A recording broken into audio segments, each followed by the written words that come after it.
जेके fast news पर सबका स्वागत है। बुधल से एक खबर आई है और खबर में जो वहाँ के सरपंच पंचीस और चेयरमैन हैं, उन्होंने बैक टू विलेज प्रोग्राम जो कि 2 अक्टूबर को स्टार्ट होना है उसका बाइकआउट किया। क्या वजह है और क्यों वो बाइकआउट कर रहे हैं, सुनिए उन्हीं की जुबानी और देखिए जेके फर्स्ट की ये एक्सक्लूसिव रिपोर्ट।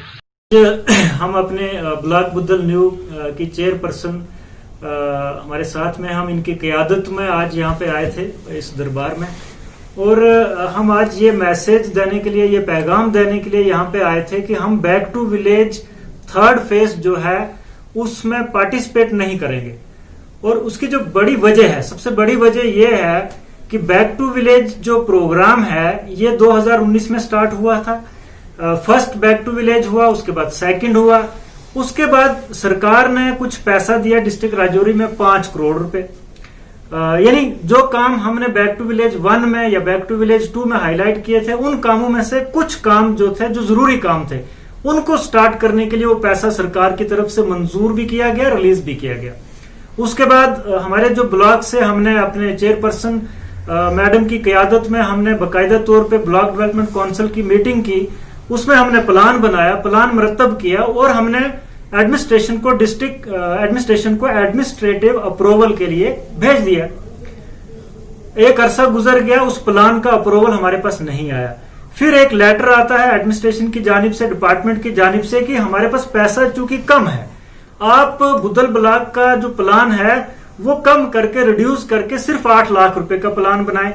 हमने फिर से डिपार्टमेंट की बात सुनी, हमने इनकार नहीं किया। हमने फिर से अपनी चेयरपर्सन की क़यादत में काउंसिल की मीटिंग बुलाई और उसमें हमने बाकायदा तौर पे दूसरी बार 8 लाख रुपए का प्लान मरतब करके एडमिनिस्ट्रेटिव अप्रूवल के लिए भेज दिया। लेकिन होता क्या है, वो वक्त और ये वक्त, ना तो हमारे उस प्लान का अप्रूवल आया और ना ही बैक टू विलेज का जो पैसा डिस्ट्रिक्ट में आया था उसका जो हमें हिस्सा मिलना था, हमारे ब्लॉक में एक भी पैसा नहीं आया। फिर हमने ये फैसला किया, मैडम की क़यादत में किया, तमाम हमारे सरपंच साहिबान जो हमसे सीनियर सरपंच भी यहाँ पे मौजूद हैं, हमने सब ने मिलकर ये फैसला किया कि अब चूंकि बैक टू विलेज 1 हुआ, बैक टू विलेज 2 हुआ, हमारे ब्लॉक को कोई फायदा नहीं हुआ, कोई पैसा नहीं आया, कोई जमीनी सतह पे काम शुरू नहीं हुआ, तो हमने ये फैसला किया कि back to village 3rd phase जो है उसका हम मुकम्मल तौर पे बाइकआउट करेंगे। और आज हम वही मैसेज यहाँ पे एडिशनल डिप्टी कमिश्नर को भी देने आए हैं कि हम back to village 3rd phase में जो है पंचायतों का कोई भी नुमाइंदा हिस्सा नहीं लेगा। क्यों कि पंचायती नुमाइंदे जो हैं वो बदनाम हो रहे हैं। हम प्लान बनाते हैं, हम लोगों को बुला के प्लान मरतब करते हैं, लोगों के सामने हम काम रखते हैं, और जब वो काम शुरू नहीं होते, उनके लिए कोई पैसा नहीं आता, प्लान का अप्रूवल नहीं आता है, तो लोगों का शक जो है वो सरपंचों पे जाता है कि सरपंच पैसा खा गए। लेकिन हकीकत ये होती है कि पैसा कोई भी एडमिनिस्ट्रेशन की जानिब से, डिपार्टमेंट की जानिब से हमें मिला नहीं होता है। सर, जैसा कि 2-3 रोज पहले यहाँ डिस्ट्रिक्ट डेवलपमेंट कमिश्नर राजौरी की क़यादत में यहाँ कोटरंका में प्रोग्राम मुनक्किद हुआ था, उन्होंने क्लियर कट अपने लिफाज में ये कहा था कि आज के तमाम अख्तियारात जो हैं वो सरपंचों के पास हैं, डीडीओस पावर जो है वो सरपंच हैं। आज हुकूमत और सरपंच का डायरेक्ट आपस में जो है वो तालमेल है। इसके बारे में आप क्या कहेंगे? बिल्कुल सही बात है। मैं आपको बताना चाहता हूं कि जो सरपंच है, कागजों में इस वक्त सरपंच जो है वो मैजिस्ट्रेट है, लेकिन सिर्फ कागजों में। जमीनी सतह पे हमारी ये हालत है, डीडीओ पावर हमारे पास है, डीडीओ पावर हो गई कि हम पैसा खुद खर्च कर सकते हैं। अब हमारे अकाउंट में पैसा तो गवर्नमेंट ने डालना है, पैसा होगा तो हम डीडीओ पावर का इस्तेमाल करेंगे। हमारे पास जब पैसा ही नहीं है, हम खाली प्लान पे हर हफ्ते में हमसे एक प्लान मांगा जाता है कि आप तरक्याती प्लान, डेवलपमेंट का प्लान पंचायत का बना के भेजें।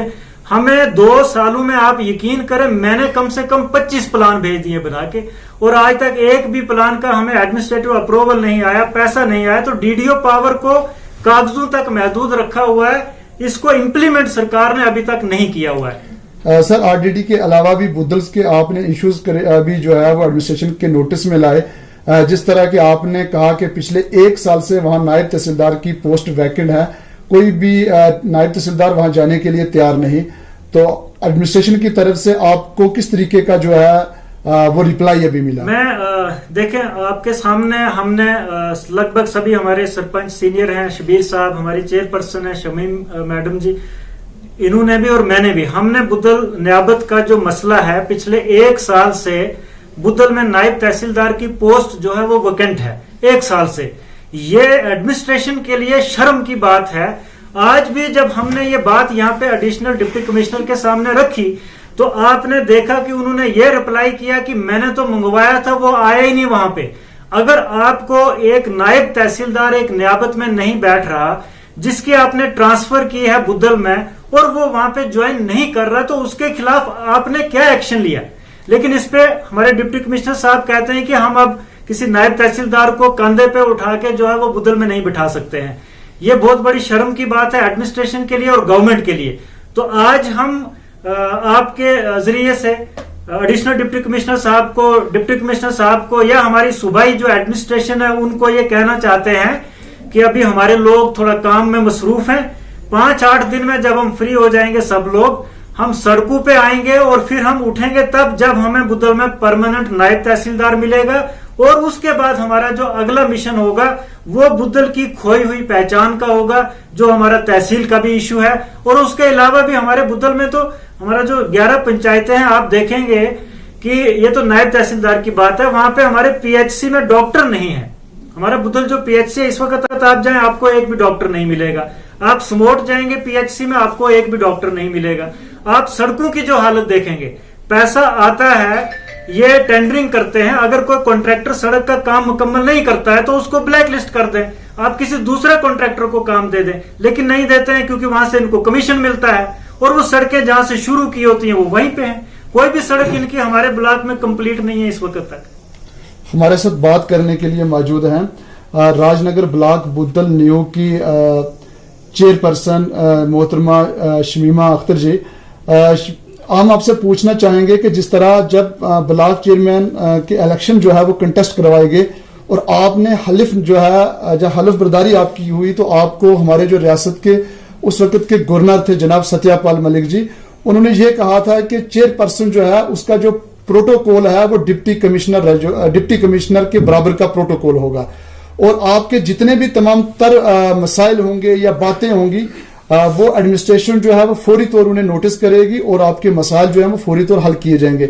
इसी तरीकाकार से हमारे लेफ्टिनेंट गवर्नर गिरीश चंद्र मुर्मू जी, उन्होंने ब्लॉक चेयरमैन काउंसिल जो लोग थे या चेयरपर्सन, उनके अकाउंट में डायरेक्ट जो है वो सीडी फंड रिलीज किया अपनी ब्लॉक की डेवलपमेंट के लिए। आप इसके बारे में थोड़ा हमें बताएंगे। देखो, पहले तो मैं ये कहूंगी कि कहने और करने में ज़मीन आसमान का फर्क होता है। जो हमारे साथ हुआ है, ब्लॉक बुद्धल के साथ हुआ है, आज इसी साल इसका न्यू नाम पड़ा है। मुझे समझ नहीं आती है कि न्यू नाम हमारे बुद्धल का कहां से आ गया। चलो हम उसी को तस्वर करते हैं, क्योंकि यहाँ पब्लिक का मसला है, यहाँ लोगों का मसला है। पावरें तो एक तो होती हैं, हाँ मैं समझती हूँ कि हमारे पास पावर है, लेकिन काम भी तो होना जरूरी है ना। जैसे पहले में जैसे राजनगर अपर से सरपंच थी और हमारे सरपंचों और ये बैक टू 3 का जो मसला हो रहा है, बैक टू विलेज 2 और 3 का जो यही है। तो जैसे 3 का ये आज मसला है, जिस दिन मैंने ये सुना है कि बैक टू 3 दोबारा हो रहा है, तो सच में मैं सच्चे दिल से ये कहती हूँ, ईमानदारी से कहती हूँ कि मुझे वो सीन, एक पेंच, एक मुलाजिम, मैं खुद मैंने इनको कम से कम 15 दिन खाना नहीं खाने दिया अपने घरों में। क्या मुलाजिमों को, क्या पेंचों को, क्या खुद मैं अपनी बात करूं। मैं लेडीज होते हुए भी मैंने वो उस पहाड़ी पे ये मुलाजिम चढ़ाए, ये लोग चढ़ाए, वो लड़कियां चढ़ाई हैं जहां शायद आज तक कोई भी नहीं गया होगा। क्योंकि इसलिए मैंने समझा कि मैं एक जिम्मेवार सरपंच हूं, शायद जैसे गवर्नमेंट ने अभी हमें जिम्मेवारी दी है, उस जिम्मेवारी को लेते हुए मैं हर जगह, आज ये रखो जैसे कि बुक्स में आया हुआ था, आज ये भी काम है, स्कूल है, पानी है, बिजली है, मैं